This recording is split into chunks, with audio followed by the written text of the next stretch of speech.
Hello there, everyone. Welcome to Coffee Time Career Chat. It's Patricia here, and I'm glad to be here with you today, live. Not recorded. It's like real in time today. And super excited as we start the beginning of this last month of the year. Can you believe it? We are in December 2024 at the time of this recording, and man, we are moving right along. So, if you are joining for the very first time, welcome as always. My name is Patricia Hayes. I am an executive advisor, empowerment coach, and authentic networking strategist, which means that I love working with teams and individuals who are ready to take their careers and their professional lives to the next level, and to do so in a way that's authentic to them, that is aligned with their personal purpose and values, and making sure they maximize their professional relationships accordingly, and line them up with their goals for the long haul. Now, all that said, we are finishing up on this transition series that we've been doing pretty much throughout the fall. So you can rest assured this is going to come back in another way because this is one of those that has spent more time on than I normally would with a series, with it being multiple months. And so I encourage you that if you are in the midst of a transition or anticipating one coming on professionally or with your business, that you take a look at it, because I'm not promising how long this particular piece of content is going to be out there, because it's got a lot of good stuff in it, and I think I'm going to have to do something else with it. That's your only warning that you get. That said, we are winding down, and today we're talking about that post-transition rebuild. And by post-transition, I mean like you've gotten past that messy middle piece now. You're hopefully towards the end of things, and you're really like, okay, what is it that I need to do next? What am I doing next? And when I say that, I also mean for you to think about in terms of how you're going to continue to thrive throughout the next part of what's coming, right? And that's what this whole series has been about, thriving through transitions in life and career. And just so you know, the final two pieces that will be coming up in the next couple of weeks will be about reinventing who you are, not remaking. And then finally, just the journey continues. What do we do next? Like just kind of a quick wrap up on all of that. So that will end this series, and then we'll move on to the beginning of a new year and some new topics, which I am always soliciting from you all if you want to share. All right. So today, talking about authenticity and purpose in terms of rebuilding who you are, what you're doing, at the time, of a transition. One of the toughest things to do in a transition, really and truly, is to stay connected to yourself in the midst of so much change, right? That is one of the most disruptive things that can be going on. And it can truly be a fight. So, saying okay, I'm going to do my mindset practice every morning, or I'm going to go for my walks, all of these things, like there are so many things you quote should be doing that it can easily get lost in the mix. I mean, my goodness, that happens on a regular day without going through a transition. So imagine with all of these other changes and things going on, feeling like I'm really having a difficult time staying connected. So I'm going to narrow it down to these two things that are really important, that in the midst of whatever transition that you're going through, that it's going to be important to make sure that you are authentic, you remain authentic, and that you make sure that you're aligned with the purpose that you have. Or if you haven't aligned yourself, that you identify what that purpose is so that you can seek the alignment moving forward in your work. Why do these two things matter? Because these are going to go with you regardless of the next position, regardless of the pivot in your business, regardless of what you do next. How you interact and how you are perceived as a person, not from the perspective of caring about what other people think as much as delivering who you want to be to other folks in that way. And that's through your authenticity and through your purpose that you've identified. So here's the thing. There's always that question of like, well, how are you identifying authenticity? And it's easy to just say, well, it's not fake. I mean, like, that's the easy answer, right? It's not fake, that it's genuine. But I'm going to offer just something up that I like. There was a definition, that I found that says that authenticity is the quality of being genuine or real, and that the word authenticity is the state of being something authentic or legitimate and true. I really liked that legitimate and true piece. It does align with not being fake, but it has a stronger sense, right? It's a much more empowered. It's like, you respect something that's legitimate. You respect something or someone who's true to who they are and what they believe in, right? And this is about that internal alignment. Once you identify who it is you want to be, how true are you going to be to showing up as that person moving forward? That's really the question, right? How are you going to show up as that person? And that is always a challenge. And someone could say, oh, well, no, that's easy. Just be who you are or whatever. But, when you have so many different situations coming your way, when there's just seeming like chaos being thrown around, even as much as you want to be true to yourself, it is easy to allow something to kind of just keep chipping away at you so that you're starting to hide, that you're not being true to yourself, you're not being your authentic self. And that causes frustration and resentment and all kinds of things that takes you off track, right? So that's why this dedication and commitment, because that's what it does require. It requires dedication and commitment to being authentic is so important. And it's a day-by-day journey. I know I say this a lot, but it's true, right? It's a day-by-day journey. And a couple of questions that I encourage you to ask yourself when reflecting on, am I being authentic during this process and moving forward? And the first question is, what have you learned about yourself during the transition process? This is super important for so many reasons. But when it comes to the term to authenticity, are there moments where you felt disappointed with yourself, where you're like, you know what, I didn't respond to that in the way that I really wanted to? I didn't really let my true feelings be known during that piece. This is not about shaming or saying I coulda, shoulda, woulda. This is about exploring and developing and growing from that point moving forward.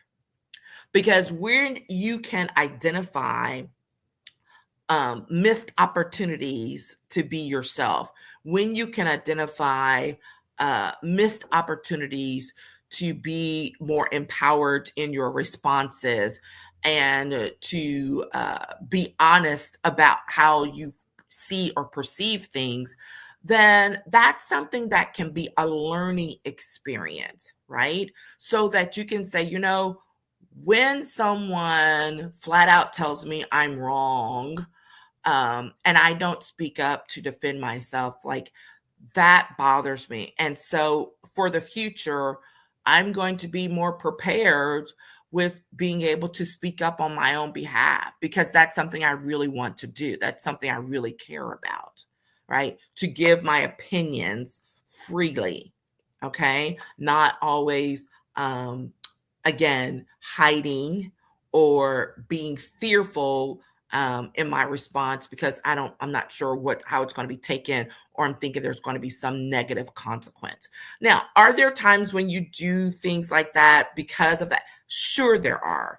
But when you do it from a position of fear versus one of empowerment, like you make a choice, right? You can choose not to respond to something even when you know somebody's wrong or that the correct story is not being told.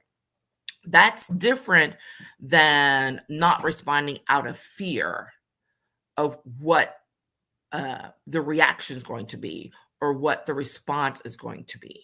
Okay. So take note of that.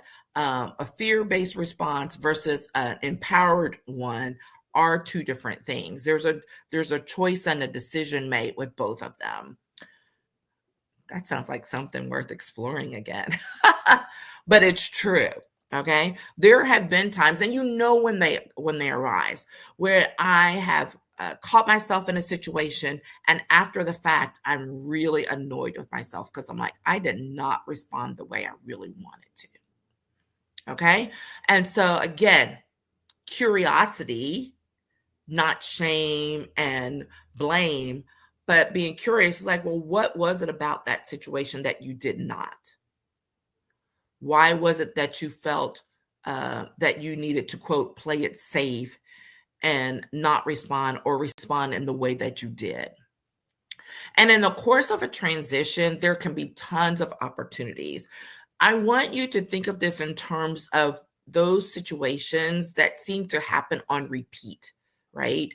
Because those are the ones that it'll come down to 2 or 3 types of situations or responses that'll get narrowed down. So it's not just like, oh my gosh, there's like 1,000 ways I could have said this and done this. But no, when it comes down to when it boils down, there's probably 2 or 3 types of situations or missed opportunities where you're really disappointed, where you're upset, and you realize, you know what, I was not genuine to who I am during those moments, and this is how I want to be in the future. Okay. And that's why I say it's not just about not being fake, because sometimes the response is not about, quote, faking the response. It's about not being genuine with the response, right? And it seems like it's like that's just two sides of the same coin. Yeah, but there can be a little bit of a difference. Being fake can be an active thing as well, right? Versus not being authentic in your response is something where you're just kind of like in the moment, didn't you didn't make that decision to say what you really thought or to express yourself or to stand up for the thing that you believed in and being genuine in your response and firm. And so these are things I want you to think about. The second question that is so valuable when you're taking a look at how authentic you are being is when and where were you most aligned emotionally and spiritually, right? And however you define your spirituality and yourself from an emotional perspective, because a lot of times that's where it will come up as well. When you felt completely consistent with how you respond or believe from a spiritual and emotional perspective can play a lot into identifying where you kind of felt a little bit strong, right? Where you're like, no, I felt strongly about this, or I really believed in this. And so I went ahead and said it. Well, what were those moments? So just like you looked at what were the missed opportunities, what were the opportunities? What did they look like where you did show up, where you were authentic to who you are and what you believe? Identify those opportunities as well, right? And see what is it that you can build from in those opportunities. What was it about the situation that you felt the pushover to say, no, I'm gonna stand true to who I am in this, right? What was it? What was the situation? What were what was going on so that you felt that? Because that's where you can take and build some strength from that and transfer it to those situations where you weren't as confident, where you weren't as willing in the moment to be true to who you are. Okay. Those two questions should cover the bases if you really sit down and are honest with yourself. And again, this is not one of those things that I'm saying you go sit down and you yak it up with somebody saying, oh, I should have done this and I could have done. No, this is for you and your private time because this is about your personal growth and your ability to remain true to who you are, regardless of what's going on around you and how you're going to step forward into the next moment. Okay. And, it comes up at all kinds of different times. Again, whether the transition is one that's as with your career or your business or how you serve in the community, whatever, there are always transition points. And we get to one where we're like, okay, you know what? I am not speaking up and being who I really am in this moment. Why is that? And what am I going to do next? Right. I've had those situations where I've served in situations and it's like, you know what? It's probably maybe it's time for me to move on. Maybe it's time for me to consider what my leadership role is here.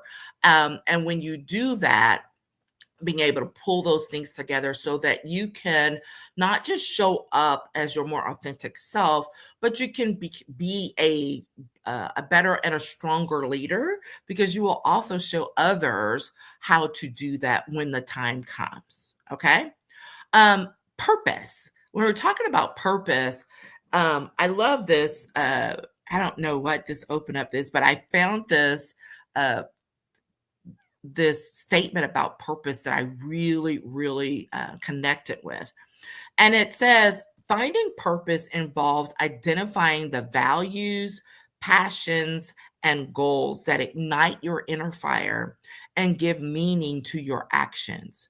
It's the driving force behind your decisions and actions, guiding you towards a life that resonates with your authentic self. Do you see why I love that? I didn't even go looking for that tie-in, and there it was. Because being your authentic self and living and working in purpose are connected. Okay. And this is not just about because people it will be easy. And yes, the word passion is in there. It's like, oh, you got to be passionate about the work you do. Yeah, I mean, it's great to care. There are some things where the work that someone does, and this is a whole different conversation, that they're really good at. They may not be passionate about the work itself, but they have the skills. They're really great at it, and they like making bunch of money. Okay, now, but maybe their purpose shows up someplace else. Maybe their purpose shows up in the way that they serve in their community, the way they lead in another organization. Okay. So it's not that the two can't coexist, but at some point, there may be a conflict, and you do have to acknowledge it's like, am I still being true to myself? Am I still being genuine in how I move forward in the world? And am I doing it with purpose? Am I living out the purpose that I have for my life, which will be to, make sure there's something that's really driving my decisions, my actions, my goals, how I show up in the world. Okay. And that is going to be different for every person. That is not a blanket, oh, well, your purpose is X. No one gets to define that for you. You get to define that for yourself. All right. So that's what I want you to think about.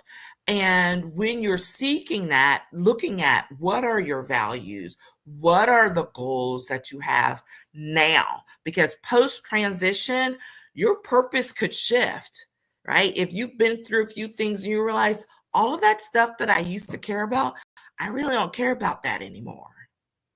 This is where people see that shift happens and they shift in their purpose, and they have to do a little more digging to figure out where things sit with them currently. Okay. And using it as a guide. It is not an overnight, oh, my purpose changed and here's where I am now. Normally, there is a process, an underlying process, an underlying shift that's been in play. And yes, you may wake up and realize, oh my goodness, like I do not care about that stuff anymore. But when you're honest and you're looking at it, you will recognize that that shift has been happening over some time. And so it's a matter of making sure that you sit down and actually acknowledge it and dig a little bit deeper into what it is and what's driving you now. One of the best exercises that I like for people to do, and I haven't talked about this in a minute, but as I always like for people to make their own personal mission statement. When you do your own personal mission statement, that is something that really will help you to get to that and help you see if you are still aligned with who you want to be for the long term or if things have shifted. Okay. And this is a process that I work through a lot with my one-on-one clients, with my private clients, in making sure that they've identified what that is. One of the practices that's also can seem, some people might think, oh, that's a little morbid, but it's completely aligned with this discussion about authenticity and purpose. And that says, if you were to write your own obituary, what would you want it to say about you? Right? And when you think about that, a lot of times the things that we are caught up in the moment right now today are not the things we want to be remembered for. What is it that you want to be remembered for? How do you want to have been perceived as contributing to your part of the world? And when you write that down, like literally write it out, and then compare it to how you are living or have been through the course of this transition right now, a lot of times they are not aligned. And that's where you're like, okay, what can I do today to align with that goal? With that, how do I want to be remembered? What's my legacy? And someone may say, I'm just trying to get the next job. What are you talking about what my legacy is? Here's the thing. The majority of people have something that they care enough about that that's what they want to be remembered or mentioned with them long term. It's just the truth, right? And so it doesn't mean that it has to be something where you have made X number of dollars. Most of the time, that's not the thing. For most people, there are some people, but most people it's not. And even then, it's not even about that. I will look and see if I can find the clip and maybe attach it in the comments. It was a fascinating little clip that I saw on social media over the last couple of weeks. And it was Denzel Washington. And someone was talking to him about, what it means to be this, world-class actor that's respected and making all these things. And he says, that's not what I was trying to do. He goes, I never set out to be this world-class actor or to be this, superstar actor. That's not what I set out to be. And then he proceeded to talk about what he set out to be and how he wants to be perceived and remembered, not from his acting accolades, but how he showed up in the world as a person. It was beautifully put and so aligned. I will find that and see if I can get it posted. That's exactly what we're talking about. When it breaks down to that, where you are, whether you are at the beginning of your career, beginning of your business, and you're in a transition, whether you're midway through or whether you're in your second, your third or fourth one, there are shifts that happened. But bottom line, there should be some underlying thing that's been driving you along the way. And it may cause you to pivot, but it also may cause you to pull back another layer on that onion, and go deeper so that you can show up uh, in the spaces that you choose to be in, as your authentic self who's working aligned in purpose. Okay? I know there's a lot there, and I want you to sit down with it, think about it, go over it some more. And this is definitely a pull out the journal and do some reflecting. Pull out your handy dandy phone, take some notes while you think about that. And I will look up some of the things about the legacy piece with with the Zell, about the personal mission statement piece. And I want you to really sit with that. And think about that, because that is going to serve you well in the midst of a transition as you complete this level of transition and prepare for the next, because we're always moving, right? That's what I want you to give some thought to today. I hope that this has served you well, and would love to hear your feedback on it. And if you are in need of support through your own professional transition, whatever it might be, whether it's with your career, whether it's with your business, coupled with personal transitions, because those things happen. We are not flat Stanleys. You cannot divide those things out. I encourage you to hit me up in the DMs or to send me an email or a message, and I'll be happy to walk you through, what some options might be, and see if it's something that we can work together on to get you the support and the accountability that you need to thrive through your transition today. All right. Take care, everyone. Look forward to talking with you again soon. Bye.